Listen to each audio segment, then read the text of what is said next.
problem Gibran, dia belum bisa memahami hakikat seorang pejabat publik, apalagi presiden dan cawapres, itu seharusnya bicara di level kebijakan. Bicara di level ideologi dan paradigma pembangunan. Keberadaan Gibran ini akan menjadi sebuah presiden buruk bagi proses demokrasi kita. Berkat etika lingkungan, Cak Imin saya beri B+, Pak Mahfud B.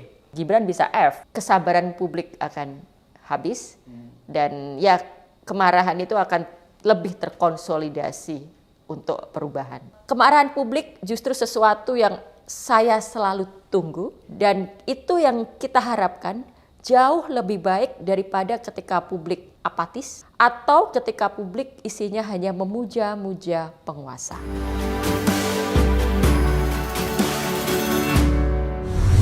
Selamat datang di channel Abraham Samad Speak Up.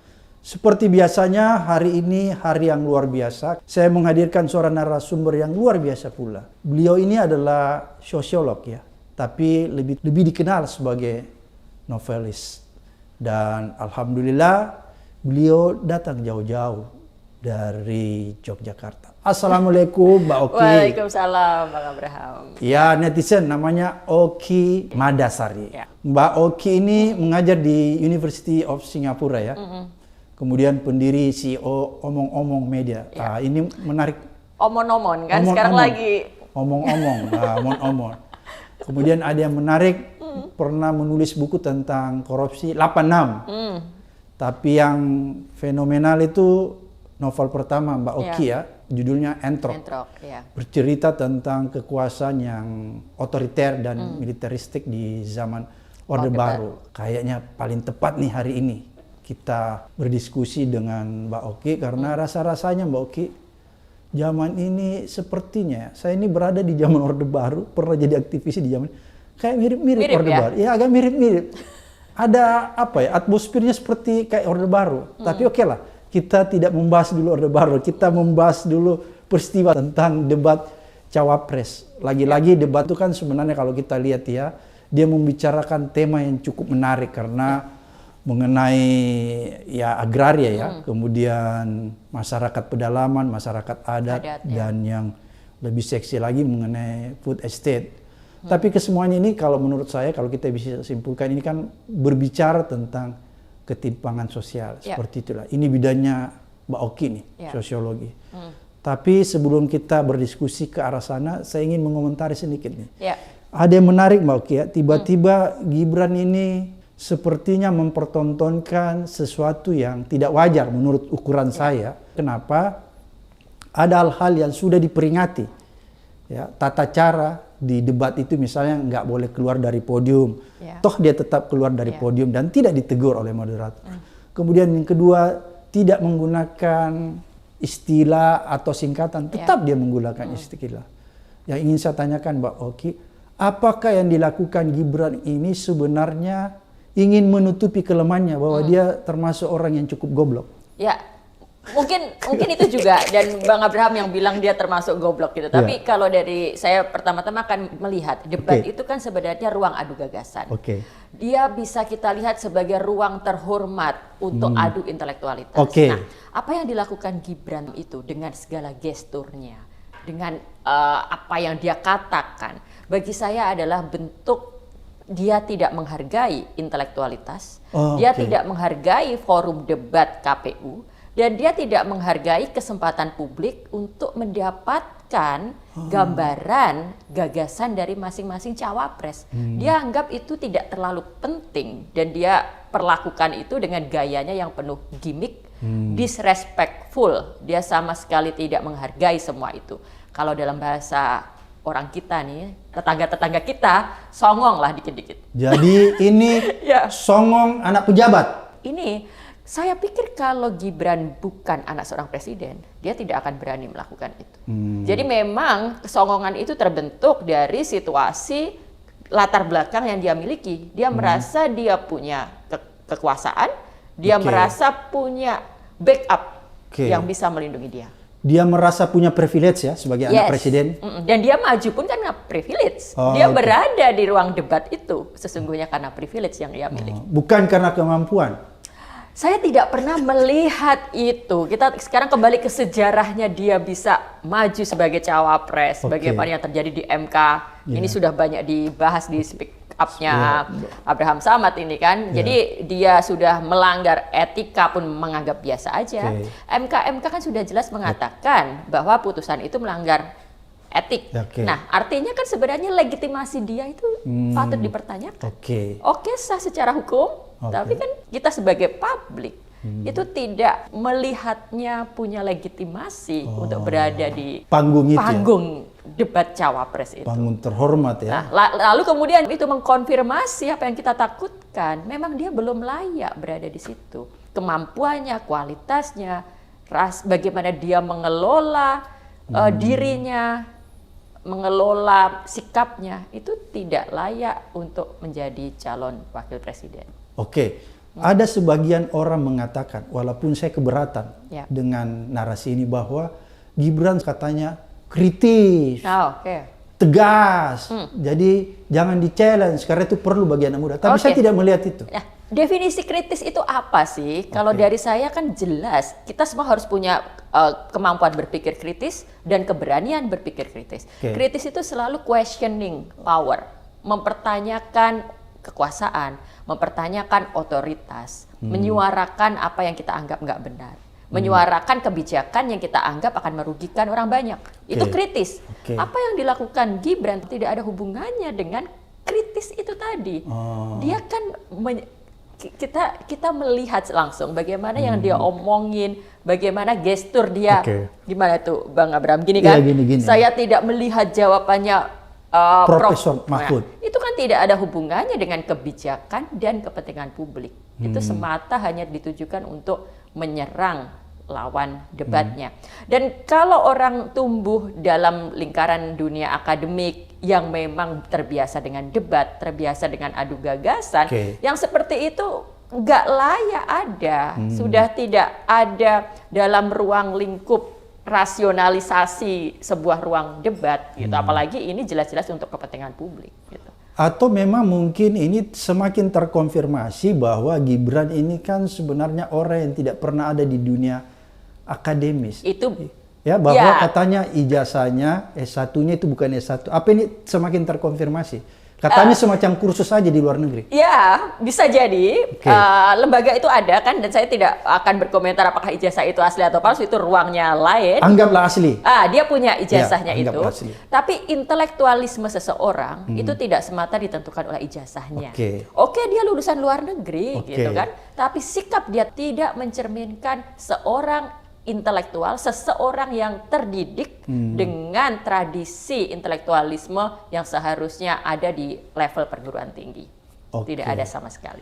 Jadi kalau menurut Mbak Oki, pertarungan atau perdebatan itu keluar dari hakikat debat yang seharusnya. Iya, dan ini bukan pertama kalinya. Di debat Gibran sebelumnya, kita juga melihat sendiri kan. SGIE apa tuh?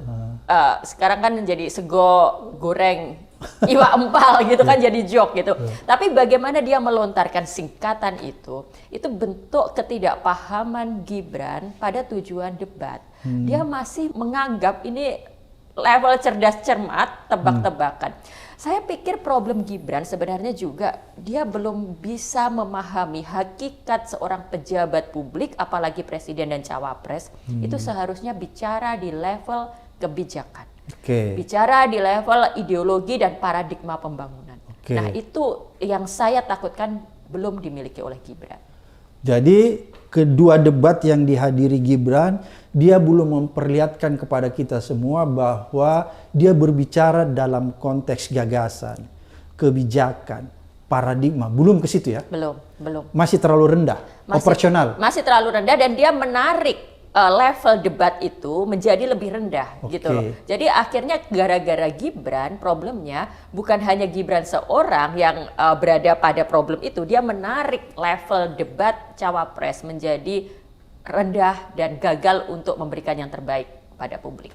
Kalau begitu berarti kita bisa simpulkan perdebatan yang dilakukan Gibran yang langsung melakukan penyerangan ya terhadap dua paslon lain itu semakin mengkonfirmasi kepada kita bahwa sebenarnya profil Gibran ini adalah profil yang belum sepantasnya dimajukan sebagai cawapres ya? Iya, jadi dan kita sebenarnya posisi kita jelas ya, Bang Abraham. Saya orang yang sangat mendukung kepemimpinan anak muda. Saya mendukung anak muda tampil.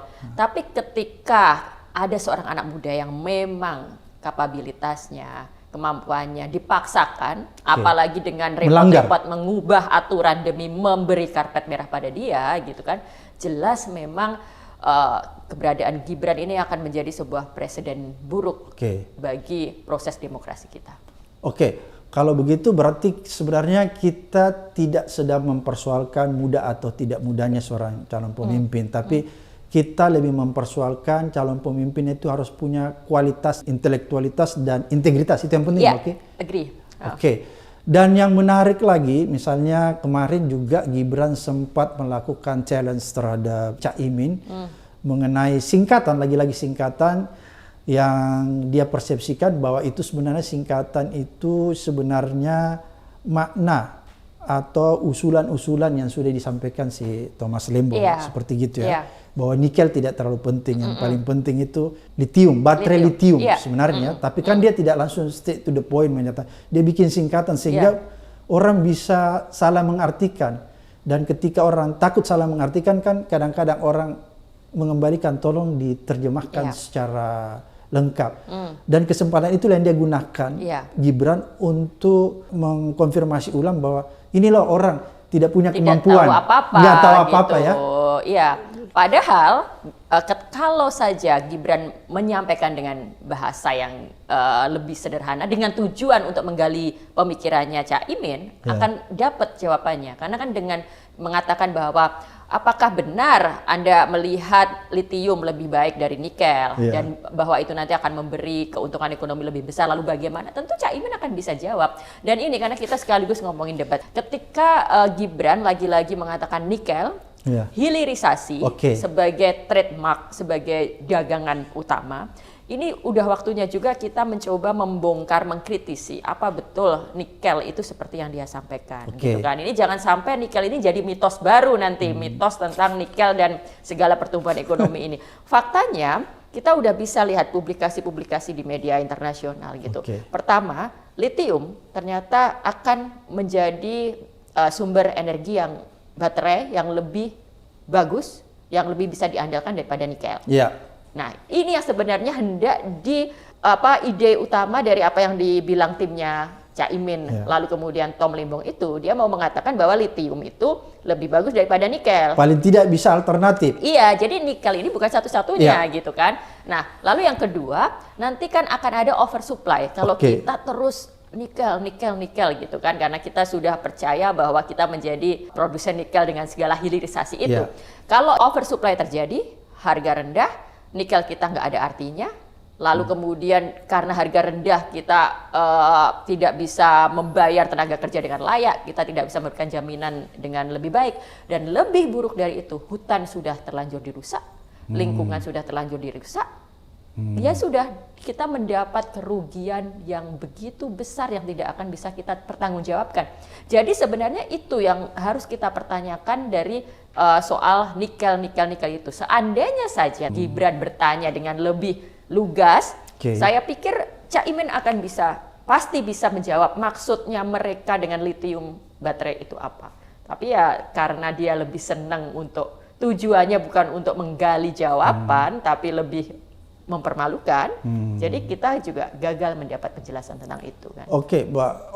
Kan menarik tuh yang disampaikan ya sebenarnya. Kalau tema ini kan sebenarnya cukup menarik untuk diperbincangkan karena ada masalah agraria, masalah tanah adat, kemudian ada masalah food estate, tapi lagi-lagi itu tidak mampu terelaborasi dengan baik karena yang disampaikan Gibran terlalu keluar dari konteks perdebatan yang sebenarnya lebih kepada hal-hal yang sifatnya operasional menurut saya. Dan hal itu kan sebenarnya itu wilayah yang sangat dibawa. Iya, bukan level presiden dan wakil presiden kan. Apa sih yang menurut Mbak Oki yang paling fatal dilakukan oleh Gibran itu? Ketidaktahuan Gibran sebenarnya kan terlihat dari ketika dia bilang tambang ilegal akan dicabut izinnya gitu. Dia bahkan tidak bisa membedakan legal dan ilegal gitu kan.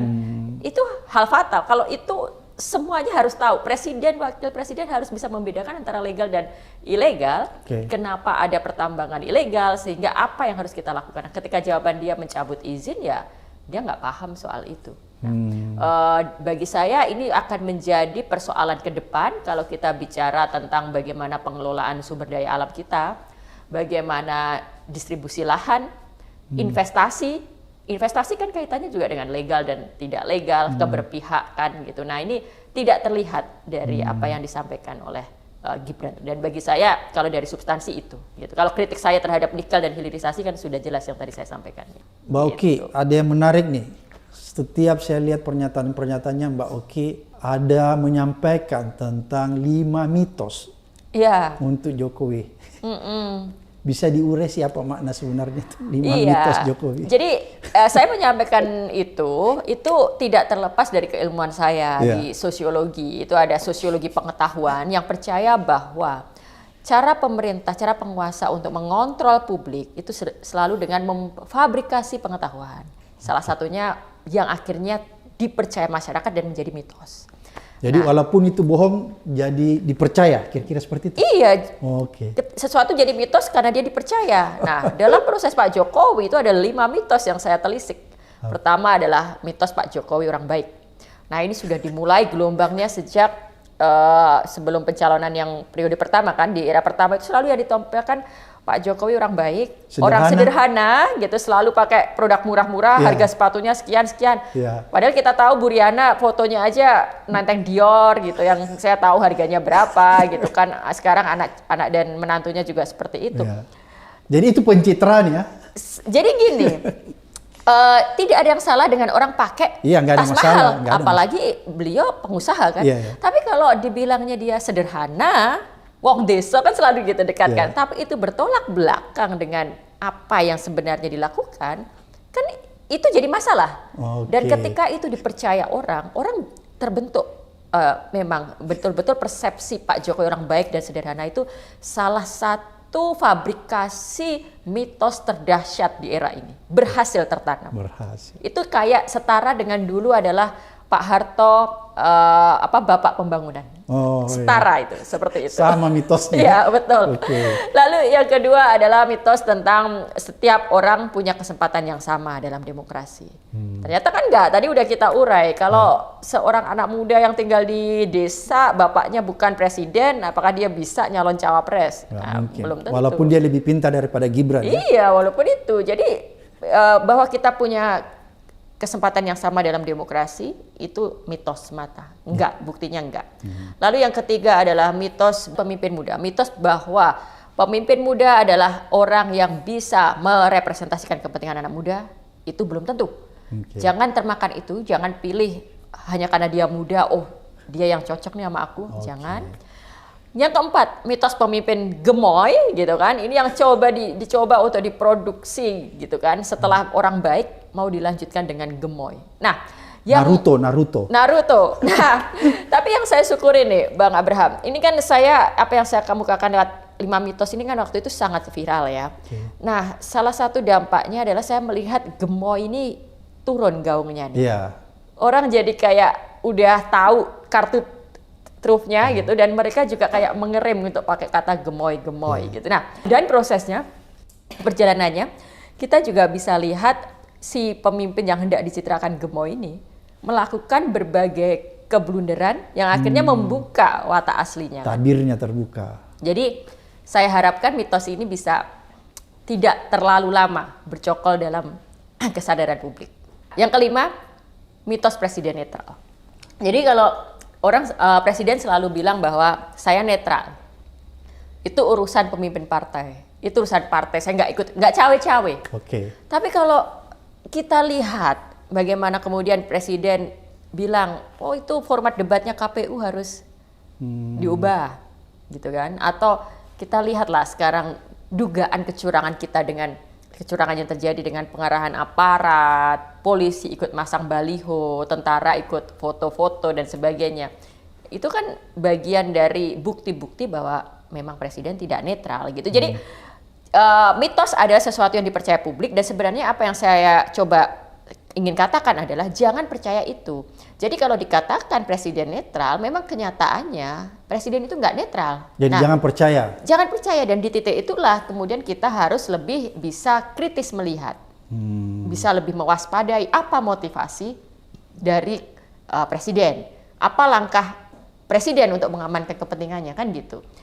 Lalu pada akhirnya ketika saya mencoba mengurai 5 mitos ini, yang ingin saya sampaikan juga ke publik adalah ketika kita tahu bahwa narasi itu sengaja difabrikasi, mitos sengaja diproduksi untuk mengontrol kesadaran kita, untuk mengontrol kita agar bisa memenuhi sesuai dengan diarahkan sesuai kepentingan penguasa, kita harus lebih berhati-hati terhadap narasi, terhadap fabrikasi video TikTok, fabrikasi pengetahuan. Sekarang kan battleground-nya ini kan, ladang pertarungan kita ini sekarang ditambah lagi dengan sosial media ini. Dulu nggak ada, Bang. 98 itu nggak ada. Sekarang kita harus bertemu dengan konten-konten TikTok, harus bertarung dengan konten-konten itu. Itu sebenarnya adalah medium untuk fabrikasi pengetahuan, narasi, termasuk mitos. Jadi mau nggak mau kita harus terus ini mewarnai dengan konten-konten alternatif ini, karena nanti perang narasi ini yang akan membentuk kesadaran publik. Gitu. Jadi jangan percaya dengan mitos tentang Pak Jokowi ya, itu intinya. Oke, kalau begitu menurut Mbak Oki, apa sih yang seharusnya kita harapkan ya dari konsep-konsep debat? Apa yang kita ada harapan bahwa misalnya masalah agraria, kemudian masalah adat, tanah adat. Ini kan sebenarnya kalau kita rangkum ke semua tema-tema itu lebih kepada semacam adanya ketimpangan sosial ya. Apa sih yang seharusnya menjadi PR berat bagi capres maupun cawapres ke depan ini? Ya, saya sangat percaya bahwa ketimpangan ekonomi ini akan menjadi akar dari problem demokrasi, kalau ditarik juga kekerasan, toleransi. Selama masih ada ketimpangan ekonomi, kita masih akan berhadapan dengan banyak masalah-masalah itu. Nah, untuk itu harus diurai dong soal timpangnya itu karena apa. Salah satu yang paling muncul yang bisa kita pertanyakan hari ini misalnya ketimpangan distribusi lahan. Ketika ada satu pengusaha bisa menguasai HGU hampir 500.000 hektar, sementara kita rakyat mau punya tanah 100 meter persegi aja susah sekali. Di sini ada ketimpangan kan. Coba bayangkan kalau 500.000 lahan itu, 500.000 hektar lahan bisa dikelola oleh para petani-petani. Nah, itu kan yang namanya ketimpangan akses, ketimpangan ekonomi itu bisa sedikit mulai teratasi. Tapi ketika itu terus dibiarkan, ya sudah, kita membiarkan salah satu bentuk ketimpangan yang nyata dipelihara oleh sistem. Lalu yang kedua nanti dengan ketika kita terus bicara tentang pertumbuhan ekonomi, kita ingin mendorong adanya investasi. Yang dipikir adalah gimana agar ekonomi pertumbuhannya meningkat secara ekonomi. Tapi investasinya itu tidak berdasarkan prinsip keadilan. Apa yang terjadi di Rempang, gitu kan? Orang yang tinggal di situ dari generasi ke generasi dikasih waktu untuk pindah karena Rempang akan dibikin jadi pabrik apa gitu kan, investasi dari Cina. Ini investasi yang tidak berkeadilan, diusir orang dari situ. Belum kalau kita bicara di tempat-tempat lain atas nama proyek strategis nasional yang dikejar dan dipamerkan adalah pertumbuhan ekonomi, tapi nyatanya itu tidak memberi keadilan pada rakyat dan justru memperlebar gap. Yang miskin makin miskin, yang kaya makin kaya. Nah, ini pun kita juga harus bertanya kan, apakah klaim kemajuan dari Pak Jokowi itu betul? Apakah klaim pertumbuhan ekonomi itu benar gitu? Kalau saya lihat data gitu kan, sebenarnya kan angka penduduk miskin sebelum di era Pak Jokowi dan di era Pak SBY itu sama, tidak turun, sekitar 10% itu. Lalu kemudian kita bisa lihat juga angka Gini gitu. Kemarin disebut juga bahwa Gibran mau ngejar soal Gini itu kan. Gini ratio. Ya, tapi faktanya angkanya itu sama juga antara Pak Jokowi dan Pak SBY. Jadi dengan segala klaim kemajuan pertumbuhan ini kita lihat tidak banyak perbedaan. Belum kalau kita bicara utang. Gitu kan. Nah, ini paling besar nih. Ya, itu. Jadi fakta-fakta itu yang harus kita lihat, ternyata mengatasnamakan pertumbuhan, mengatasnamakan kemajuan itu tidak serta-merta memberikan keadilan pada rakyat. Oke, kemudian yang juga diandalkan oleh pemerintahan ini kan proyek nasional masalah food estate. Apakah menurut Mbak Oki food estate itu justru memberikan rasa keadilan bagi petani kita atau justru sebaliknya? Pertama adalah ini juga sebuah klaim yang harus dicari tahu faktanya. Kan selalu dibilang klaim food estate itu berhasil. Akhirnya bisa memenuhi kebutuhan pangan. Tapi kalau kita lihat di lapangan ternyata panen gagal misalnya. Kan berarti ada kebohongan di situ kan. Sesuatu yang diproyeksikan untuk bisa memenuhi kebutuhan rakyat ternyata enggak. Lalu yang kedua, food estate itu kan jelas mengolah lahan yang seharusnya diperuntukkan bukan untuk food estate itu. Ada perusakan hutan di situ, ada lagi-lagi soal lingkungan yang terancam. Nah, dampaknya itu nanti akan, kalau kita bicara lingkungan, itu kan dampak jangka panjangnya ini yang harus kita beri perhatian. Jadi food estate sudah panennya gagal, lingkungannya dirusak. Belum kalau kita bicara, kenapa sih food estate di bawah Kementerian Pertahanan gitu. Nanti bisa ditelusuri juga nih, follow the money-nya nih. Ya kayak gitu kan jadi panjang kan. Follow the money, follow the suspect-nya ya. Iya. Oke, Mbak Oki. Menarik ya kalau kita lihat bahwa problem masalah lingkungan juga diperdebatkan dan Caimin sempat mengemukakan tentang etika lingkungan. Menurut perspektif Mbak Oki tentang etika lingkungan yang sempat dilontarkan Caimin itu sebenarnya mengandung makna apa? Itu bagian favorit saya dari debat. Jadi the best line dari Caimin, dari semua cawapres menurut saya adalah soal etika lingkungan. Dan itu juga kalau kemarin saya bikin nobar dan ditanya oleh moderator, dipaksa untuk memberi nilai. Saya bilang berkat etika lingkungan Caimin saya beri B+. Pak Mahfud B. Ya Gibran karena saya bermurah hati C lah. Tapi kalau dosen lain Gibran bisa F gitu kan. Fail ngulang. Paling parah soalnya saya ngajar juga ini Mbak Oki. Kalau F itu sudah nggak ada artinya tuh. Iya. Jadi berkat etika lingkungan akhirnya Caimin di mata saya terbaik. Kenapa gitu kan? Karena saya percaya bahwa paradigma pembangunan harus memperhatikan etika lingkungan. Seolah-olah ngomongin etika lingkungan itu dikiranya hanya nyindir soal MK itu kan, hanya nyindir soal etik-etik yang dasmu etik kemarin itu. Tapi enggak, etika lingkungan yang disampaikan Caimin itu memang fondasi substansial yang harus kita bicarakan. Kalau kita belajar studi lingkungan, filsafat, etika lingkungan itu sedang berada pada kita upayakan untuk diarus utamakan dalam kebijakan kita. Kita dengan etika lingkungan, kita tahu bahwa pembangunan itu harus memperhatikan dampaknya pada lingkungan. Dengan etika lingkungan, kita jangan hanya bicara kepentingan manusia, tapi juga kepentingan hewan-hewannya, kepentingan ekosistem, kepentingan bumi, iklim, dan sebagainya. Jadi etika lingkungan itu harus menempel dengan paradigma pembangunan, kebijakan apapun yang diambil pemerintah harus memperhatikan etika lingkungan. Nah, etika lingkungan muncul disampaikan oleh Caimin, walaupun sayangnya upaya untuk mengelaborasi tidak terjadi karena ya calon lain juga tidak bicara etika lingkungan ya. Harusnya kan itu dikejar, dipertanyakan dan terjadi dialog sehingga kita tahu nih visi masing-masing calon ini apa nih tentang etika lingkungan. Jadi bagi saya memang sudah selayaknya, sudah mendesak kebijakan pembangunan kita harus memperhatikan mengadopsi prinsip etika lingkungan. Apakah menurut Mbak Oki pemerintahan sekarang ini tidak mengadopsi tentang etika lingkungan? Ya. Termasuk kalau kita bicara tentang proyek IKN. Iya, ya itu kan bukti nyata yang perlu kita lihat. Apakah sudah ada aplikasi etika lingkungan dalam kebijakan kita?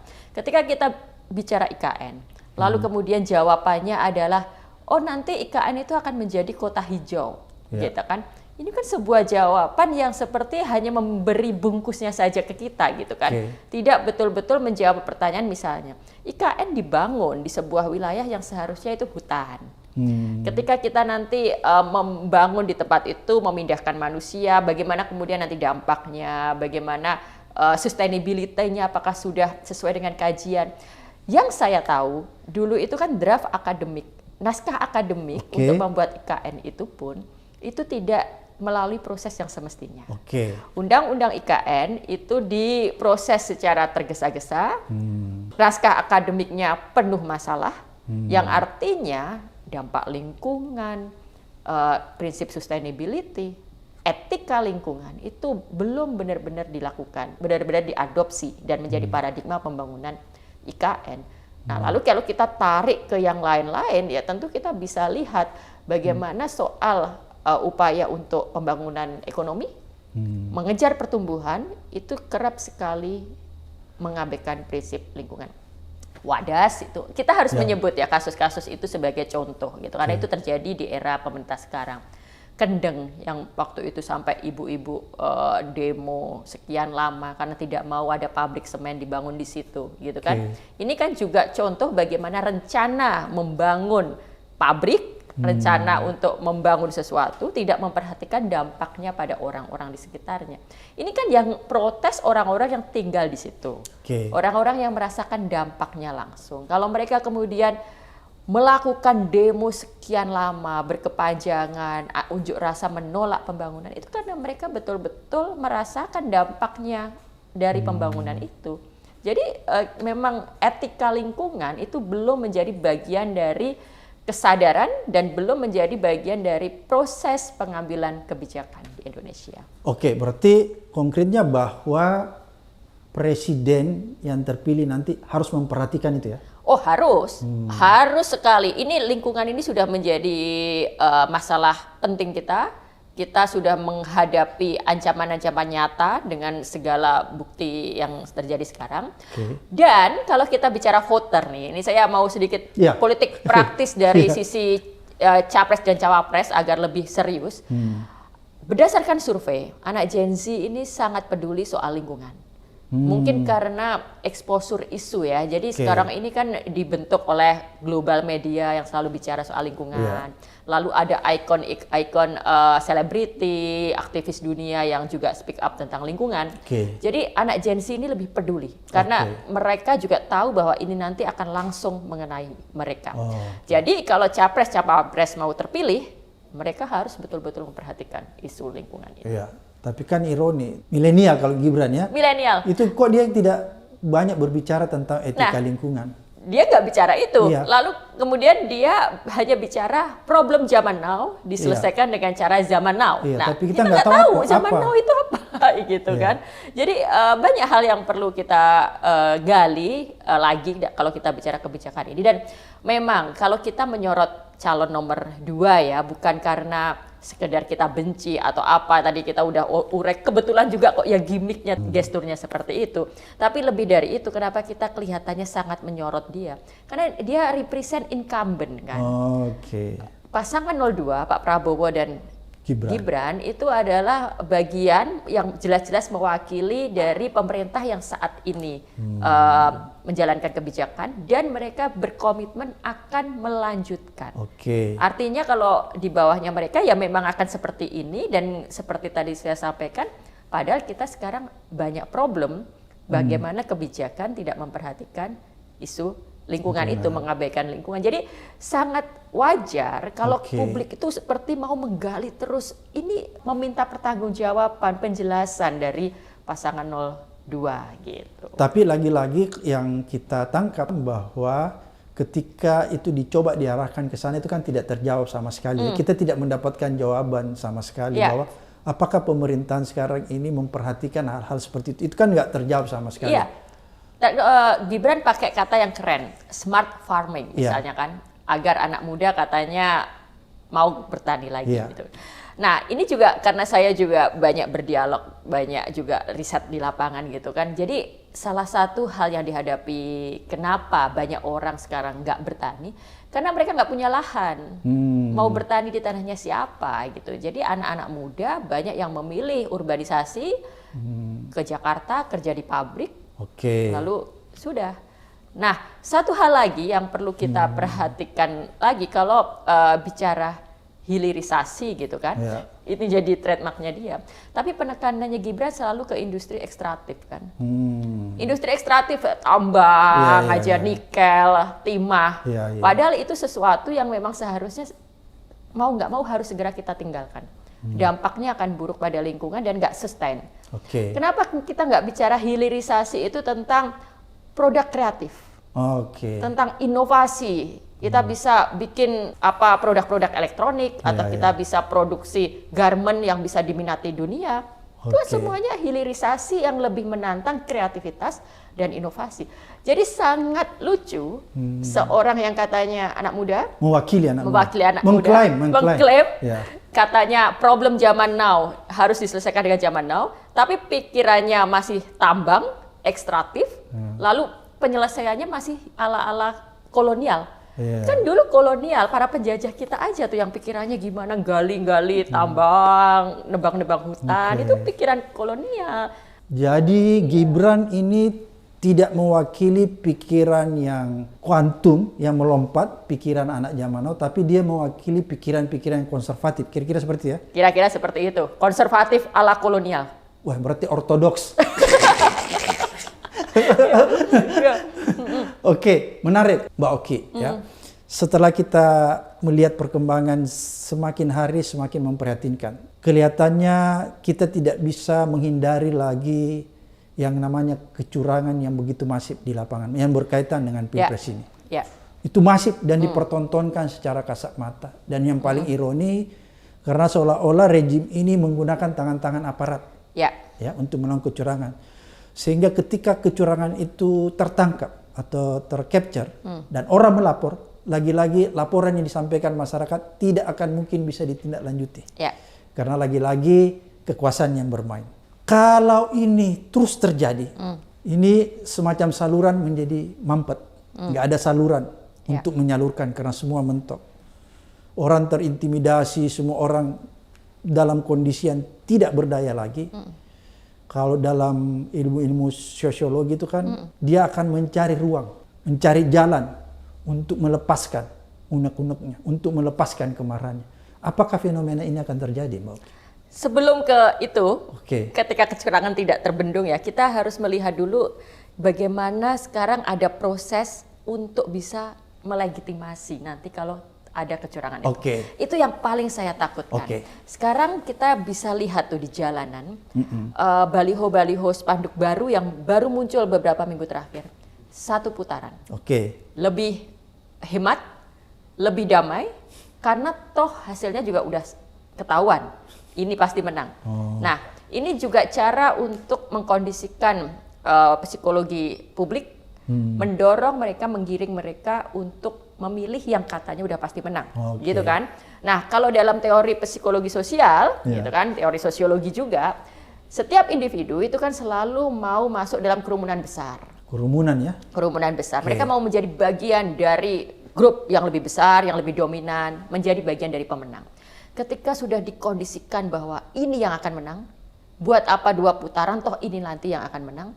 Nah, takutnya mereka akan terdorong di hari H untuk benar-benar ikut memilih yang dikondisikan itu. Oke. Nah, lalu yang kedua, kita juga melihat bagaimana upaya agar betul-betul terjadi 1 putaran itu, atau at least kalau udah terpaksa terjadi 2 putaran tetap menang itu, lewat kecurangan-kecurangan yang nanti kita waspadai, lewat aparat. Iya. Kita nggak tahu nanti penghitungan KPU-nya bagaimana.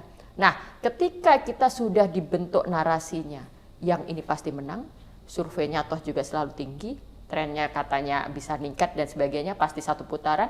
Ketika kecurangan terjadi, lalu dianggap, loh kan udah sesuai dengan survei.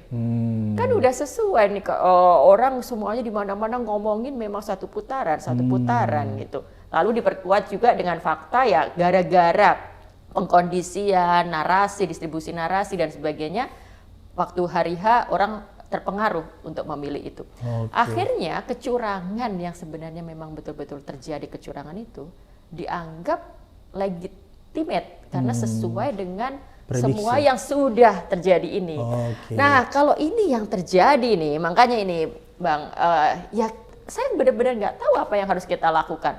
Apakah gini, reformasi, saya percaya reformasi, unjuk rasa perubahan, revolusi itu kan selalu dimulai dari sekelompok intelektual yang gelisah, Ya. yang akhirnya mau untuk bersuara, turun ke jalan, lalu akhirnya terjadilah seperti yang dulu reformasi 98. Oke. Mungkin kalau akhirnya kecurangan sudah nggak terbendung, benar-benar terjadi dan menempatkan itu sesuai untuk kepentingan penguasa, ya mau nggak mau, yang masih bisa memelihara kesadaran, keberanian, itu harus turun tangan, harus mulai bergerak. Kalau enggak, semuanya akan dianggap tidak ada masalah. Semuanya wajar-wajar aja dan legitimate. Gitu. Oke, kalau begitu menurut Mbak Oki, kita coba membandingkan ya. Kalau saya mencoba membandingkan, kalau salah tolong diluruskan. Inilah pemilu yang terparah menurut saya setelah reformasi ya. Iya. Kita diperlihatkan ya kecurangan itu secara kasat mata dan Iya. seolah-olah ini loh aku lakukan, kau nggak boleh apa-apa, pokoknya kamu ikut aja kecurangan. Seolah-olah seperti itu yang saya. Dan hampir sebagian masyarakat tidak bisa berbuat apa-apa untuk Iya. sementara. Iya. Jadi merasa terintimidasi, merasa dipaksa, kebebasannya direnggut. Kalau menurut Mbak Oki, kalau fenomena ini ya, yang menurut saya tadi ini adalah fenomena yang terburuk dalam sepanjang sejarah reformasi, apakah kita bisa berharap bahwa pilpres dan pemilu yang akan kita laksanakan nanti itu bisa diharapkan jurdil? Saya masih terus memelihara harapan. Jadi saya memelihara harapan. Jadi walaupun bukti-bukti fakta-faktanya seolah-olah kita takutkan itu akan terjadi, saya terus memelihara harapan itu bisa tidak terjadi. Caranya adalah dengan kita membicarakan ini misalnya, dengan kita terus menyuarakan ini kepada publik, kita membuat gelombang narasi yang tidak kalah besar bahwa ini loh ada ancaman kecurangan, ini loh jangan sampai kita termakan dengan kampanye, dengan rayuan satu putaran. Satu putaran. Dikatakan bahwa katanya kalau dukung yang kalah, yang suaranya kecil itu nanti suaranya hilang. Itu kan bentuk propaganda yang jelas-jelas tidak betul, yang Tidak jelas-jelas sehat ya? menyesatkan, iya. Membodohi ya? Membodohi. Jadi suara setiap orang itu mau buat siapapun ya tetap berharga gitu. Nah, tapi kalau itu dipercaya oleh masyarakat, betul-betul masyarakat akan milih yang udah pasti menang saja. Apalagi dengan narasi penghematan. Itu juga harus dibetulkan nih Bang. Ya, Emang betul bahwa 2 putaran itu pemborosan? Itu kan sudah dianggarkan, sudah ada anggarannya, udah ada budgetnya. Sejak awal reformasi, ketika kita tahu bahwa sistem pemilu kita adalah pemilu langsung, lalu kemudian nanti ada 2 putaran jika belum 50+1, kita sudah tahu akan ada budget putaran kedua kan. Berbeda halnya kalau aku jabat presiden lalu tiba-tiba pengen ibu kota baru deh. Nah itu baru budget yang tiba-tiba muncul kan. Kalau lalu kita bicara pemborosan. Nah untuk ini nggak ada urusan pemborosan ketika kita bicara demokrasi dan pelaksanaan pemilu. Jadi jangan termakan dengan itu. Nah jadi saya masih sangat berharap pemilu bisa jurdil. Kecurangan-kecurangan yang kita sudah lihat tanda-tandanya ini tidak betul-betul berhasil menjalankan misinya untuk memenangkan seseorang. Dan cara yang bisa kita lakukan adalah memperbesar gelombang kemarahan, kegelisahan dari publik. Sehingga publik bisa benar-benar menjadi pemantau yang menghantui gitu kan. Menghantui mereka-mereka yang berniat curang ini dan sedang melaksanakan kecurangan ini. Oke, bagaimana dengan silent majority yang menurut saya ini kan menjadi kunci sebenarnya di hari-hari akhir ya. Iya. Setidak-tidaknya dia akan bisa mempengaruhi apa yang sedang terjadi sekarang. Iya. Kalau menurut Mbak Oki, apa kira-kira yang terjadi? Jadi silent majority itu kan juga orang yang pertama misalnya belum menentukan pilihan. Mereka sedang menimbang-nimbang, mereka punya preferensi dan saya juga percaya silent majority itu justru bisa jadi rational voter. Gitu. Mereka orang yang bisa membuat keputusan dengan melihat perubahan, dengan melihat fakta debat, dengan melihat video-video yang kita produksi. Nah, jadi kita bisa berharap justru silent majority itu akan membuat keputusan yang rasional. Tapi lebih dari itu juga, kalau kita belajar teorinya gitu, teori perubahan sosial, kita akan melihat mereka yang menggerakkan itu memang akan selalu datang dari kelompok intelektual. Yang menjadi agency itu memang pasti kelompok-kelompok yang bukan yang dinamakan silent majority itu. Tapi grup yang jumlahnya bisa jadi tidak sebesar silent majority, tapi terus bisa menggelorakan, menggerakkan, memberi kesadaran pada silent majority. Itu yang terjadi di reformasi 98. Orang yang turun ke jalan menduduki MPR itu kan nggak ada hanya berapa persennya dari jumlah penduduk Indonesia. Tapi perubahan terjadi. Karena ada kelompok-kelompok intelektual, mahasiswa-mahasiswa yang bergerak, turun ke jalan, dan akhirnya menularkan semangat harus ada perubahan, dan terjadilah reformasi 98 itu. Jadi silent majority masih bisa dipengaruhi, masih bisa dibentuk, tapi di sini kuncinya adalah para intelektual, para kelompok masyarakat kritis untuk terus bersuara. Dan kalau boleh, saya sedikit menitipkan juga nih, mumpung di sini nih. Ini kan kita tahu ada pejabat-pejabat publik yang mungkin dalam hati nuraninya itu tidak sepakat dengan apa yang terjadi ini. Banyak itu, Mbak. Banyak. Nah, tapi mereka tidak mau bersuara. Takut kali ya? Karena takut.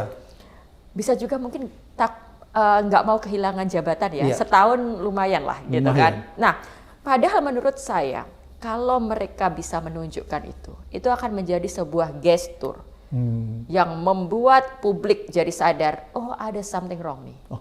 Ada sesuatu yang memang kita tahu ada yang nggak benar dan kita harus waspadai.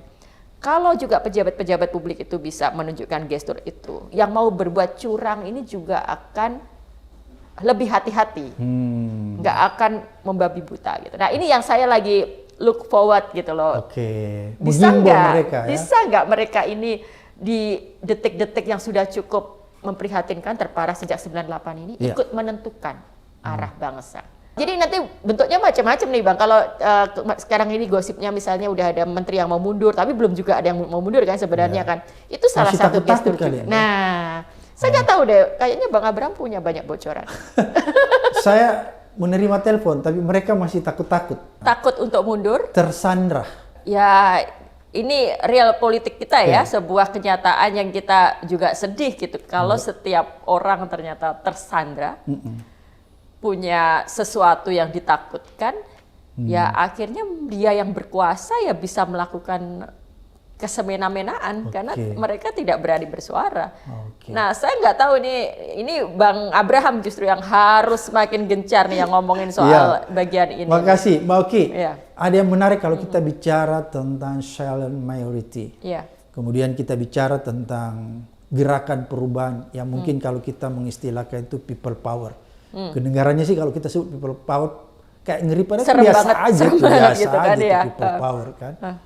Kita melihat sudah 800 lebih kampus mulai melakukan mimbar-mimbar bebas, gerakan-gerakan yang menurut saya misalnya di lapangan membagikan poster-poster tentang dinasti politik. Mereka mulai menghimbau, membangun kesadaran masyarakat agar peduli bahwa ada ancaman yang berbahaya, yaitu tentang politik keluarga. Kalau kita pakai istilah politik dinasti ini masih banyak orang yang nggak mengerti di kampung. Politik keluarga ini kan membahayakan karena menjadi sesuatu yang tidak adil. Bayangkan orang mungkin yang ada di pelosok, mungkin dia lebih pintar, bahkan cerdas. Tapi ketika dia tidak punya akses, dia cuma anak seorang petani atau nelayan, dia bukan anak siapa-siapa, maka kalau praktek politik keluarga terus berkembang, maka orang-orang yang pintar yang berada di pelosok tidak akan mungkin jadi pemimpin. Inilah yang menurut saya akan disuarakan terus oleh teman-teman di kampus 800 lebih kampus sudah bergerak, dan Mbak Oki pasti tahu karena Mbak Oki juga salah seorang pengajar di Universitas Gadjah Mada. Apakah ini bukan cikal bakal untuk pada akhirnya kalau gerakan ini membesar terus, ini mengarahkan kita seperti peristiwa tahun 98? Kan Mbak Oki pernah menulis di buku tentang itu. Tidak tertutup kemungkinan saya rasa kalau gerakan ini terus konsisten dan terus membesar. Nah, salah satu yang bisa kita lihat sekarang kan kepercayaan publik pada Pak Jokowi. Itu kan anjlok. Belum ada survei ya. Kemarin kan terakhir survei yang selalu yang dipakai legitimasinya itu 70. kepuasan publiknya. Dan sekarang di setengah anjlok ini belum ada real angka yang bisa kita pegang. Tapi kan gini juga, ketika kepuasan publik 80% itu terjadi yang dulu itu itu cikal bakal dari semua yang sekarang kita alamin itu kan. Bagian dari upaya sistematis untuk menyiapkan apa yang kita alami. Nah, kalau suara publik yang terus mempertanyakan Pak Jokowi, pemerintah hari ini, segala hal yang kita anggap kecurangan-kecurangan ini terus Politik continue. keluarga. Ya, politik keluarga, dinasti politik ini terus ini. Saya pikir tidak tertutup kemungkinan itu akan terjadi. Tadi kan Bang Samad bilang bahwa suasana hari ini mirip-mirip situasi pada itu.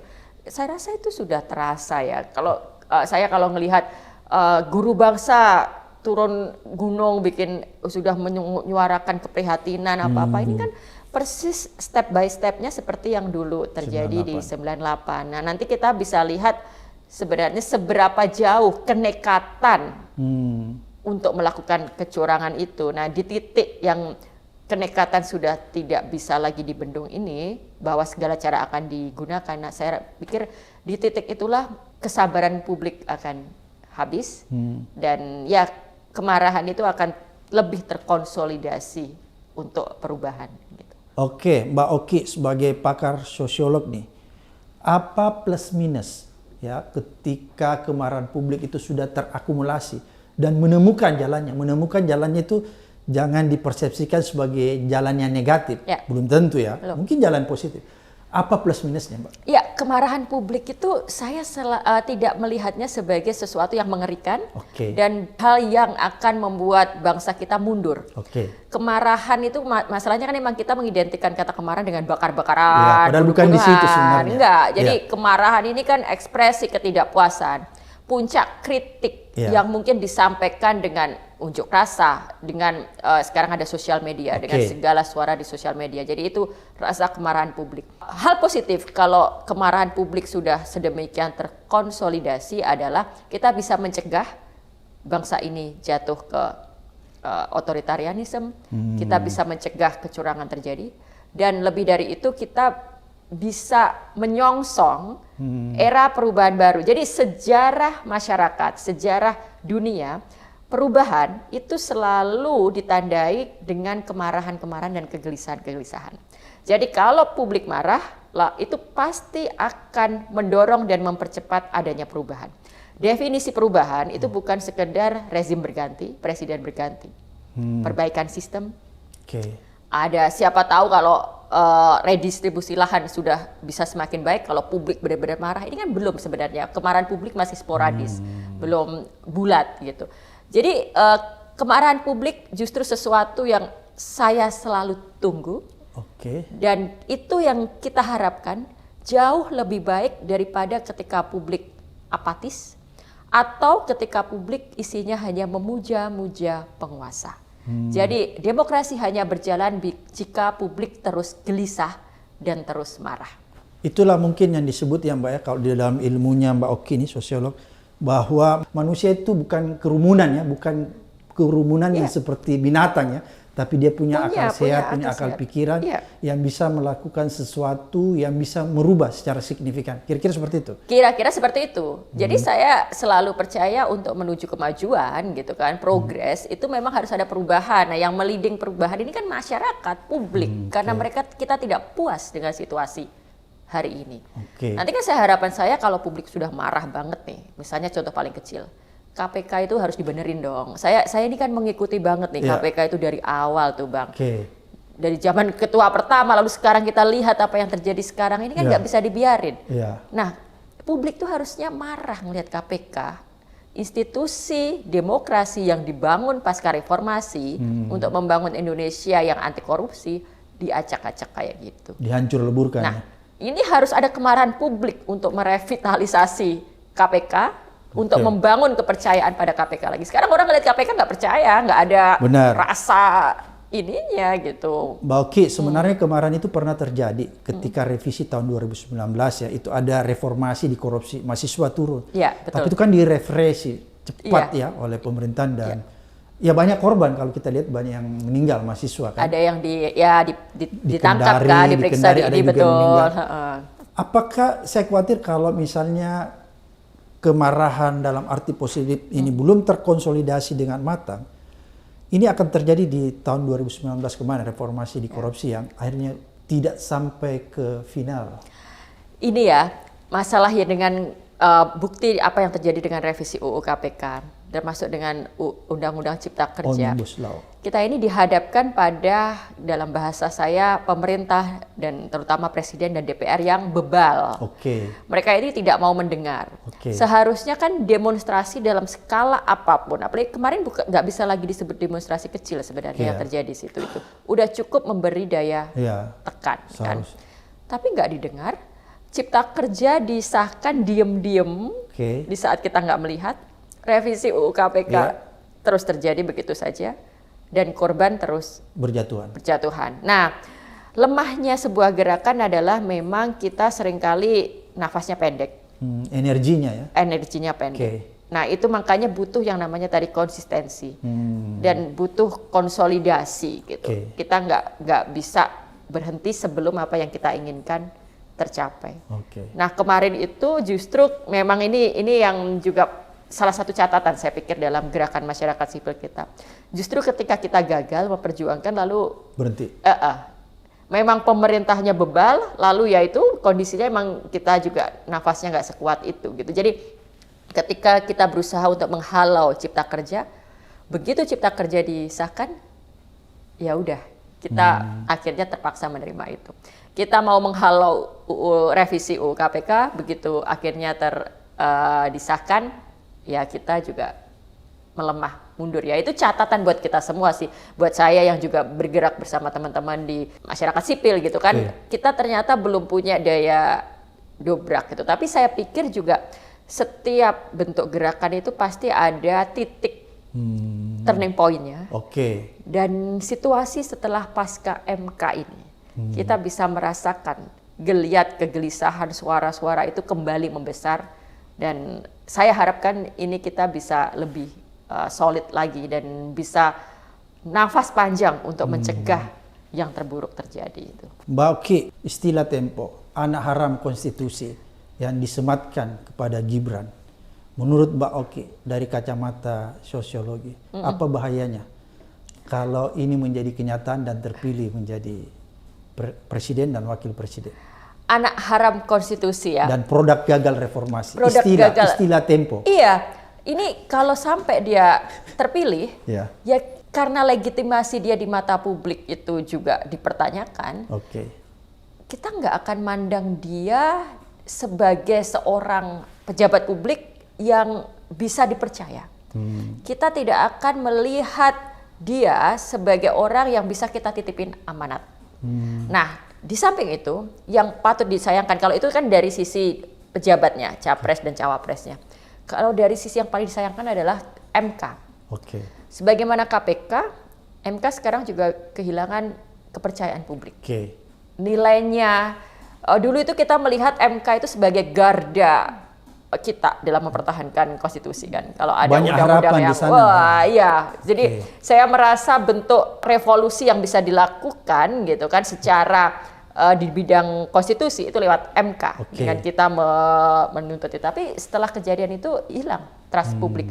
Dan itu adalah kerugian terbesar kita pasca reformasi. Jadi anak haram konstitusi, produk gagal reformasi itu sebenarnya adalah bentuk ketidakpercayaan publik pada proses demokrasi dan institusi demokrasi pasca reformasi. Dan kalau itu yang terjadi sekarang, yaitu kemunduran besar bagi reformasi kita dan bagi demokrasi kita. Terima kasih banyak Mbak Oki sudah memberikan kita informasi, pencerahan dan edukasi. Mudah-mudahan apa yang disampaikan Mbak Oki ini dapat membuat masyarakat atau netizen kita menemukan jalan kebenaran yang ada di depan mata, sehingga mereka mampu melihat sebuah kebenaran dan mampu melihat pemimpin yang akan hendak dipilih di tanggal 14 Februari. Agar kita bisa menghasilkan pemimpin yang berintegritas, bukan pemimpin yang abal-abal. Sampai ketemu di Abraham Samad Speak Up.